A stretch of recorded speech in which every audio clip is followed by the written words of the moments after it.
नमस्कार स्टूडेंट्स, स्वागत है आपका। आज की वीडियो खास होने वाली है। आज की वीडियो में हम आपको बताएंगे जो विगत वर्ष 2020 में जो सामाजिक विज्ञान का पेपर हुआ। अगर आप 2021 का पेपर देने जा रहे हैं बोर्ड की एग्ज़ाम, तो आप हमारे चैनल को सब्सक्राइब करके बेल आइकन को प्रेस करें, क्योंकि मैं आपको टिप्स लेकर आता रहूँगा जिससे आपका प्रिपरेशन बना रहे और परीक्षा में आप अच्छा से अच्छा अंक हासिल कर सकें। तो चलिए आज की वीडियो स्टार्ट करते हैं। वीडियो में आपको स्टार्ट करने से पहले आपको बता दूं, जो सामाजिक विज्ञान जो कि 2020 का पेपर है, जो सेट नंबर आप देखेंगे तो ऊपर लिखा है 825, जो ओडी 932 सेट नंबर है। इसमें आपका प्रश्न क्या क्या दिया है, इसको आप प्रिपरेशन के तौर पर मैं आपको शुरू से अंत तक बताऊंगा। तो चलिए वीडियो को स्टार्ट करते हैं। वीडियो स्टार्ट करने से पहले आपको बता दूं कि जो ये प्रश्न होता है यह 3 घंटे का होता है और जो 15 मिनट आपको मिलता है एक्स्ट्रा में दिया जाता है, जो कि प्रश्न पत्र को पढ़ने के लिए दिया जाता है। ठीक, ये भी बात आप ध्यान देंगे। जो आपको टोटल 3 घंटे 15 मिनट मिलते हैं और यहाँ पे लिखा हुआ है कि प्रारंभ में 15 मिनट परीक्षार्थियों को प्रश्न पत्र पढ़ने के लिए निर्धारित होता है। ठीक, और जो सामाजिक विज्ञान का आपको बात बता दें तो सामाजिक विज्ञान आपके 2 खंडों में विभाजित होता है, खंड क और खंड ख। और खंड क में और खंड ख में विभाजित होता है। जो आपको प्रश्न करना होता है, खंड क का प्रश्न करना होता है तो आपको खंड क डालकर उस सारे प्रश्न को हल कीजिए और अगले पेज से पुनः खंड ख डालकर सारे पेज को हल कीजिए। ठीक, और आपको बता दें इसमें नक्शा भी भरने के लिए दिया होता है, तो नक्शा भी दोनों में अंत में आपको नक्शा मिला होता है, जिनको आप कापी में अच्छी तरह से संलग्न करें। ठीक, और साफ सुथरी कापी लिखें। चलिए आगे स्टार्ट करें। आगे आप देखिए यहाँ पे दिया है खंड क में आपको बहुविकल्पी प्रश्न है। बहुविकल्पी प्रश्न को आप देखिए, जो कि प्रत्येक प्रश्न 1 नंबर के होते हैं, जो कि हर परीक्षा में इसी तरह के प्रश्न पूछे जाते हैं। ठीक, बहुविकल्पी प्रश्न में आप प्रश्न को देखिए कि यंग इटली सोसाइटी के संस्थापक कौन थे। तो यंग इटली सोसाइटी के संस्थापक आपके मेजनी थे, जो आपका करेक्ट आंसर घ होगा, जो आपका बिल्कुल सही आंसर है। इसमें कोई भी आपको संदेह नहीं होना चाहिए, जो कि मैं प्रश्न बता रहा हूँ बिल्कुल सही आंसर मेजनी है। ठीक, 1 नंबर आपका है ये प्रश्न। और अगला देखेंगे बहुविकल्प में फ्रांस की क्रांति कब हुई थी। तो फ्रांस की क्रांति आपका 1789 ईस्वी में हुई थी, ये भी बात आप ध्यान देंगे। अगला देखेंगे 3 नंबर भारतीय राष्ट्रीय कांग्रेस की स्थापना 1885 में मुंबई में अंग्रेज अधिकारी A.O. ह्यूम द्वारा की गई थी, आपका बिल्कुल सही आंसर है। ठीक, आगे देखते हैं जो कि बहुजन समाज पार्टी जो BSP के नाम से जानी जाती है, जिसके संस्थापक कौन थे। तो इसके संस्थापक आपके कांसीराम थे, जो वर्तमान में इसकी राष्ट्रीय अध्यक्ष मायावती जी हैं, ये भी बात आप ध्यान देंगे। ठीक, आगे देखते हैं महात्मा गांधी ने असहयोग आंदोलन कब प्रारंभ किया था। तो महात्मा गांधी ने 1920 में असहयोग आंदोलन प्रारंभ किए थे, प्रथम विश्व युद्ध के बाद 1920 में। अगला देखेंगे भारतीय संविधान की 8वीं अनुसूची में कितनी भाषाओं का समावेश किया गया है। तो भारतीय संविधान के 8वीं अनुसूची में 22 भाषाओं का प्रावधान है, जो कि भारतीय भाषाओं को 22 भाषाओं में समावेश में रखा गया। और आपका बहुविकल्पी प्रश्न खत्म होता है, 6 होते हैं बहुविकल्पी। और 7वां नंबर आपका दिया है असहयोग आंदोलन कब और क्यों वापस लिया गया।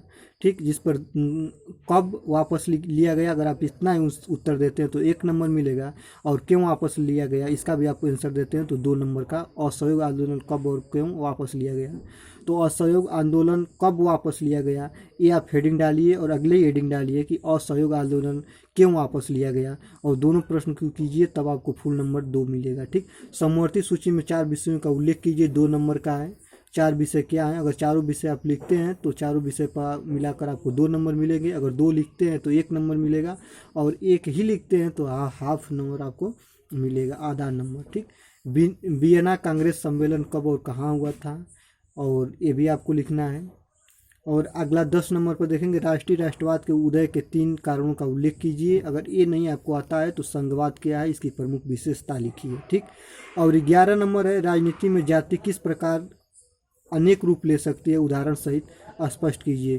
कैसे राजनीति में जाति का सबसे बड़ा प्रकोप होता है, इसको आपको लिखना है। अगर नहीं आता है तो आप लिख सकते हैं इटली के एकीकरण में महत्वपूर्ण भूमिका निभाने वाले 3 नेताओं का नाम लिखिए। ठीक, अगला देखते हैं। अगला है को मिल जाता है अब दीर्घ उत्तरी प्रश्न। दीर्घ उत्तरी प्रश्न आपको पूरे मिलते हैं 6 नंबर का। लोकतंत्र किस तरह उत्तरदायी है, जिम्मेदार और वैध सरकार का गठन की व्याख्या कीजिए। लोकतंत्र, जहाँ लोकतंत्र को परिभाषित अब्राहम लिंकन ने जनता का जनता के द्वारा अधिकार ही लोकतंत्र कहलाता है, जनता का जनता के द्वारा सरकार ही लोकतंत्र कहलाता है। ये भी बात आप ध्यान देंगे। तो लोकतंत्र किस प्रकार उत्तरदायी होता है, जिम्मेदार होता है, और एक वैध सरकार का गठन क्या होता है इसकी व्याख्या करनी है। ठीक, और अगर ये बात आप नहीं कर पा रहे हैं तो आपको अथवा में लिखना होता है कि भारत में लोकतंत्र की सफलता के किन्हीं 3 दशाओं का उल्लेख कीजिए। और ये भी नहीं, दोनों में से एक प्रश्न करना है जो आपको मिलेंगे 6 नंबर। और आगे देखेंगे महामंदी के कारणों की व्याख्या कीजिए। अगर आप ये नहीं कर पा रहे हैं तो आपको ये वर्णन कर दीजिए कि भारत में स्वतंत्रता संघर्ष में या भारत को स्वतंत्रता दिलाने में गांधी जी की अहम योगदान या अहम भूमिका क्या थी, और इनका मूल्यांकन भी कीजिए। ठीक, और 13 नंबर तक आपका प्रश्न था, या 6 नंबर का प्रश्न था। और आपको अब आते हैं 14 नंबर। 14 नंबर में आपको नक्शा में भरना होता है। नक्शा में जो आप भरेंगे वह स्थान जहां दिसंबर 1920 में कांग्रेस का अधिवेशन हुआ था, वह स्थान जहां जलियांवाला बाग हत्याकांड हुआ था। तो जलियांवाला बाग हत्याकांड अमृतसर के पंजाब में 13 अप्रैल 1919 को हुआ था।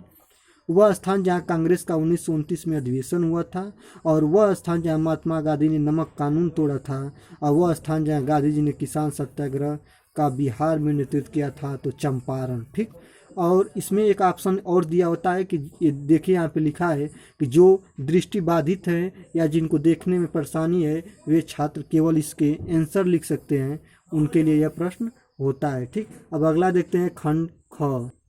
खंड ख में आप देखेंगे, खंड ख स्टार्ट होता है। खंड ख में भी आपको उसी तरह बहुविकल्पी प्रश्न मिलते हैं। बहुविकल्पी प्रश्नों में आप देखिए, पर्वतों का मृदा अपरदन का साधन क्या होता है, पर्वतों पर मृदा अपरदन कैसे होती है। तो ऑप्शन है पवन, हिमनद, जल, पशुचारण। तो पर्वत पे पशु तो चरने जाएंगे नहीं, जल हो सकता है, लेकिन जल के द्वारा पर्वतों का मृदा अपरदन थोड़ा बहुत कम होता है, हिमनद के द्वारा नहीं होता है। लेकिन जो पवन होते हैं, पवन के द्वारा पर्वतों का मृदा अपरदन सबसे ज़्यादा होता है। ठीक, आगे देखेंगे निम्नलिखित में से कौन सी रबी की फसल है। धान, बाजरा, गेहूँ, मक्का। जो गेहूँ है वो रबी की फसल है। और निम्नलिखित में से कौन सा गैर परंपरागत ऊर्जा का स्रोत है। तो जो सौर ऊर्जा है वो कभी ना ऊर्जा खत्म होने वाले स्रोत हैं। ठीक, आगे देखते हैं निम्नलिखित में से कौन सा खनिज आधारित उद्योग है। तो जो सीमेंट है वो भूमि से नीचे वाले तत्वों से बनाकर मिलाया जाता है। जो सूती वस्त्र होते हैं पेड़ पौधों से उत्पन्न किए जाते हैं, और जो चीनी होती है यह ऊख से उत्पन्न की जाती है। और जूट के सामान भी ये आपके सूती वस्त्र, जूट के सामान जो कि रेशम, पटुआ से बनाए जाते हैं। ठीक, आगे देखेंगे 19 नंबर है विश्व व्यापार संगठन की स्थापना कब हुई थी। तो 1 जनवरी 1995 में विश्व व्यापार संगठन की स्थापना की जाती है। ठीक, अगला है 20 नंबर, निम्नलिखित में से उत्पादन का साधन क्या है। तो सबसे ज़्यादा जो उत्पादन का साधन है आपका करेक्ट आंसर 20 का क पूंजी हो जाएगा। ठीक, इसके बाद आपको आते हैं अति लघु उत्तरी प्रश्न। जो अति लघु उत्तरी प्रश्न 2 नंबर के होते हैं। कोडरमा किस राज्य में स्थित है या किस खनिज के लिए संबंधित है। और 22 नंबर स्वयं सहायता समूह क्या होता है। जो समूह जो ग्रामीण अंचल पे बहुत तेजी से विकास की कर रहा है, जो समूह है यह स्वयं सहायता समूह क्या है, इसके उपयोगिता और लाभ को आपको बताना है। और 23 नंबर देखेंगे संगठित क्षेत्र को परिभाषित कीजिए। संगठित क्षेत्र किस प्रकार है, इसको आपको परिभाषित करना है।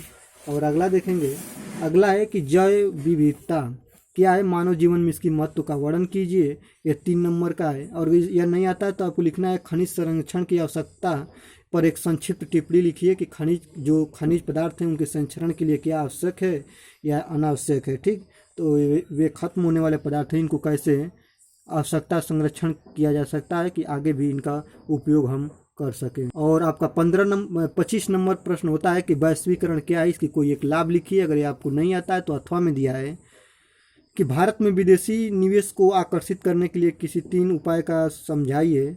और दीर्घ उत्तरी प्रश्न 26 नंबर आता है कि भारत में विदेशी व्यापार के किन्हीं 3 विशेषताओं की व्याख्या कीजिए।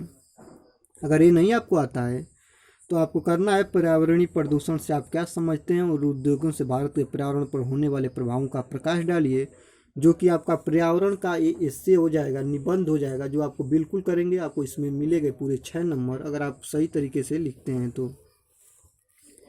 अगला देखते हैं 27 नंबर, भारत के आर्थिक विकास में खनिज आधारित उद्योगों का विवेचना कीजिए। खनिज किस प्रकार भारत के आर्थिक विकास में, भारत के विकसित होने में किस प्रकार से लाभदायक है, उत्तरदायी हैं भारत के जो खनिज पदार्थ है, इसको आपको लिखना है। ठीक, अगर ये नहीं आपको आता है तो आप लिख सकते हैं कि विकसित देशों में किन्हीं 3 प्रमुख विशेषताओं का वर्णन कीजिए। किन्हीं 3 प्रमुख विशेषताएं विकसित देश में क्या क्या मुख्य हैं, जो कि मुख्य में आपको लिखना है। तो वहाँ पे टैक्स कम लगता होगा, तो वहाँ पे अधिक फैक्ट्रियाँ लगेंगी, खनिज पदार्थ उपस्थित होंगे, और वहाँ पे आने जाने के लिए रेल की व्यवस्था होगी।